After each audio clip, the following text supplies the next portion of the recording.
On this edition of Whether or Not, we have nature in the news stories that include fossils that were discovered from the time period moments before the meteor impact 66 million years ago that killed off the dinosaurs. We also have a story that details some plans on the world's first all-electric fleet of planes. All that and more, Whether or Not, starts right now.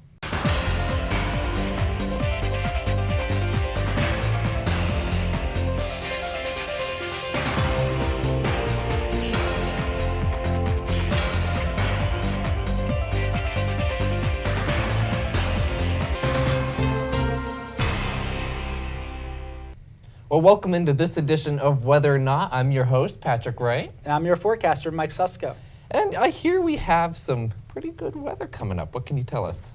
Well, unfortunately, it looks like the start of the weekend may not be as pleasant as we would like it to be, but we will see some better conditions for our Saturday and maybe even on Sunday. I'll have the details coming up in my weekend forecast. Well, I'm excited to see that because we can all use some warmer weather. Oh, that isn't that the truth?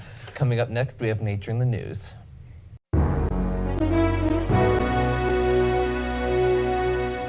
After nearly 2 years of construction and repairs, the Oroville Dam spillway is ready for use. Back in 2017, heavy rains caused a hole to open up in the middle of the spillway, forcing the dam operators to close off the flow of water and rely on the emergency spillway to lower the levels behind the dam.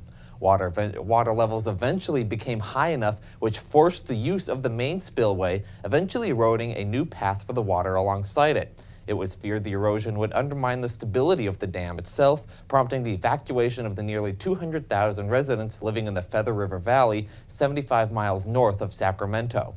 Repair costs reached $1 billion, and the new spillway is significantly wider and can handle nearly twice as much water than the original spillway at 270,000 cubic meters of water per second.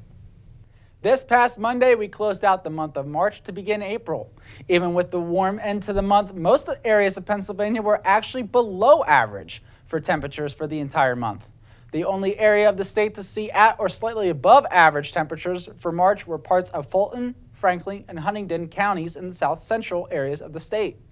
Areas of Mercer, Lawrence, and Butler County in the west and Schuylkill County in the east saw temperatures below average the most, around 5 degrees for the entire month.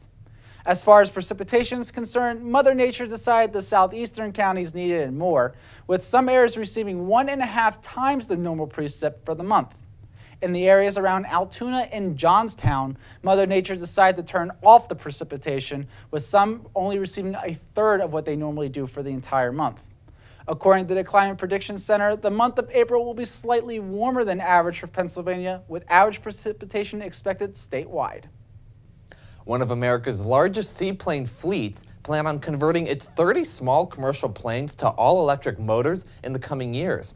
Canada's Harbour Air, which operates 12 routes in the U.S. and Canada and transports roughly 500,000 passengers annually across the Pacific Northwest, will be the first airline in the world to operate an all-electric fleet of planes powered by lithium-ion batteries and electric motors. The company is no stranger to environmentally sustainable practices, becoming the first fully carbon-neutral airline in 2007. Testing of the new technology on flights is expected by the end of 2019, with commercial electric flights beginning in 2021. Paleontologists in North Dakota found a fossil site containing animals and plants killed and buried within an hour of the famous meteor impact that wiped out the dinosaurs 66 million years ago. This site is the richest KT boundary ever found, which separates the Earth's Cretaceous period from the Cenozoic period. The boundary incorporates insects, fish, mammals, dinosaurs, and the plants living on Earth during this time period. The end of the road for 3/4 of the Earth's species during this time period began with a violent shaking that was caused by the meteor impact. This caused giant waves of water from an inland sea to form in what is now present-day North Dakota. Then, tiny glass beads began to fall from the sky, and the downpour was so heavy at times, it may have set much of the vegetation on fire. Marine creatures found breathing to be difficult because their gills became clogged with the glass beads. And it is estimated that a wall of water was 30 feet high when it reached the mouth of a river nearby, causing thousands of marine organisms to be stranded on a sandbar. As the glass beads pelted the aquatic creatures, they retreated into the sand. Later, another wave crashed on shore, this time burying the creatures in gravel, sand, and sediment and preserving them for the next 66 million years.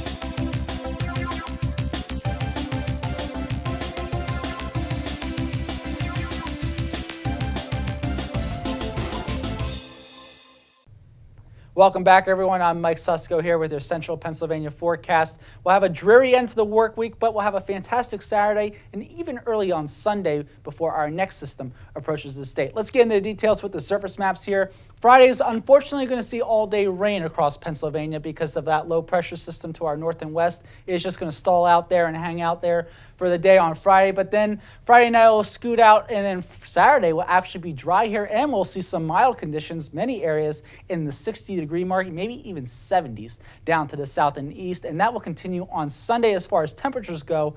However, unfortunately, it looks like those clouds will increase because the next system out here in Indiana and Illinois will approach the state from the west Sunday afternoon, even giving us some afternoon rain showers in Pittsburgh, Franklin, and Erie, Pennsylvania, out to the west. Here in State College, we will remain dry for the entire afternoon. Even Sunday night, we could see some rain showers later after we go to bed, and we'll have more details with that in the extended forecast. But first, let's talk about the weekend forecast. Friday, 49 degrees, all-day rain, unfortunately, so any outdoor plans will have to wait until Saturday because even Friday night, those showers will be sticking around. They will end late, though, with a low of 44 Friday night, but Saturday is going to be a much better day. High of 64 in the afternoon with partly sunny skies all day. It'll be an absolutely beautiful day, so we get out on Saturday and enjoy it while you can. Sunday will also be a nice day, at least in the beginning. High of 66 degrees in the afternoon, but again, those clouds will be on the increase as that storm system from the west will be approaching our region Sunday night into Monday, and we'll have more details with that in the extended forecast. But first, Jordyn Jenna has an interesting feature for us next.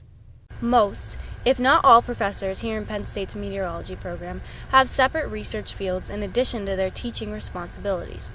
Dr. Bruin is a distinguished professor whose research field focuses generally on air quality.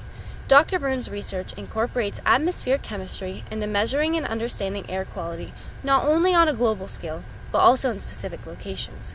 He has studied the broad impacts that atmospheric composition and chemistry have on air quality, which assists in gaining understanding of how to improve a healthy living system, as well as understanding climate change conditions. Dr. Bruin studies how the atmosphere processes chemicals that are emitted into it. His research reveals specific knowledge that relates to everyday life. It is important for society to understand and recognize that poor air quality drastically impacts human health negatively. The U.S. in the last 30 years has really done a great job of cleaning up the air relative to what it was. There's still a ways to go, but it is much better than it was in the 70s and the 60s. And this took a huge effort, and it took a great understanding of what the processes were in the atmosphere that made the pollution, so you could actually figure out a way to sort of clean things up and regulate industry so that you actually did a good job of cleaning up the air. Dr. Bruin's research reveals information that can be used to better the knowledge of society on air quality conditions. When he first became a professor at Penn State, Bruin chose to study what was considered the holy grail of atmospheric chemistry, which is measuring the reactive compound in the atmosphere known as hydroxyl, which in simple terms is known as OH. OH is produced when you take water, or H2O, and break off one hydrogen molecule, and are given OH. OH spends its time trying to get back its hydrogen molecule that it has lost by taking it from any molecule present in the atmosphere. And so it's very, very reactive, and it creates all the sort of processes that we see in the atmosphere, such as methane going to CO2, such as the creation of ozone pollution or particle pollution. So OH is really important. So that's what I decided I was going to do because no one could measure it at that time. Throughout his research, he has continued to make these measurements and take a closer look at how particles are being produced in the atmosphere. So for instance, I could take this orange, and I could take it and I could squeeze this, and I would get a gas that smells really good. And if I were to have OH with this, it would make particles. And these are the types of particles that are very, very important for forming cloud drops and therefore rain and clouds. Dr. Brun and his research associates have used 2 different methods in taking measurements in the atmosphere. In the past 30 years that Dr. Brun has been working at Penn State, there have been a total of 40 month-long missions that take place to produce the atmospheric measurements. Half of the measurements found were taken close to the ground, where a tower is built and measuring equipment is placed on top and used to measure specific atmospheric variables for research data. The second way measurements are being taken is with instruments placed on a NASA airplane filled with different tools that measure all types of conditions in the atmosphere. After the atmospheric measurements are made on the airplane, all the data is put together and analyzed to use in research. While taking these measurements, Dr. Brun and his researchers have flown in many areas across the globe.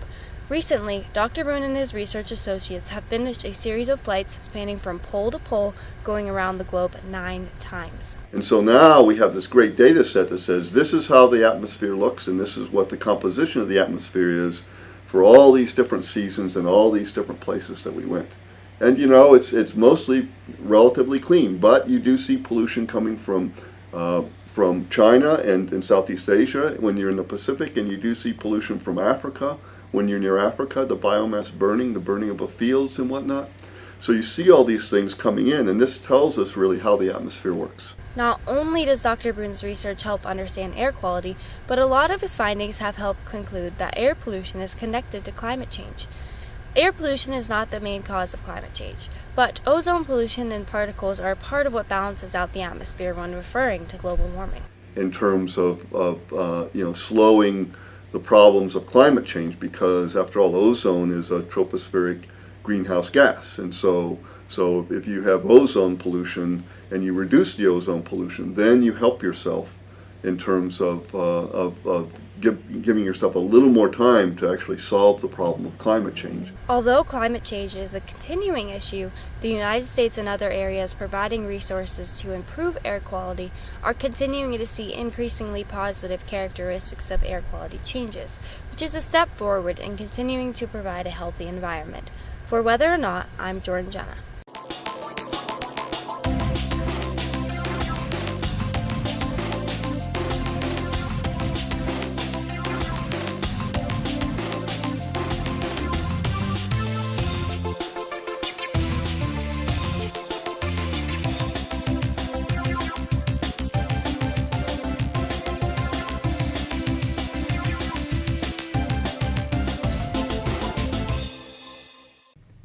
Welcome back, everyone. I'm here with your extended forecast. Let's take a look at that weekend recap here. It looks like Friday will be a washout all day. Unfortunately, that rain will be sticking around. High of 49 in the afternoon. And again, that rain continues into Friday night with a low of 44 degrees. Any outdoor plans you have this weekend, you'll want to do it on Saturday with partly sunny skies all day. High of 64 in the afternoon. And you could even do it on Sunday with those increasing clouds and high of 66 in the afternoon. But remember, Sunday night we will be seeing the approach of our next weather maker here in State College. And unfortunately, that will be bringing rain to us for Monday, Tuesday, and Wednesday of next week in this extended forecast period. And as that rain comes down, unfortunately, so will the temperatures, starting off around 60 degrees Monday and ending by Wednesday in the upper 40s, so it will be going down with temperatures as we head through this extended forecast period.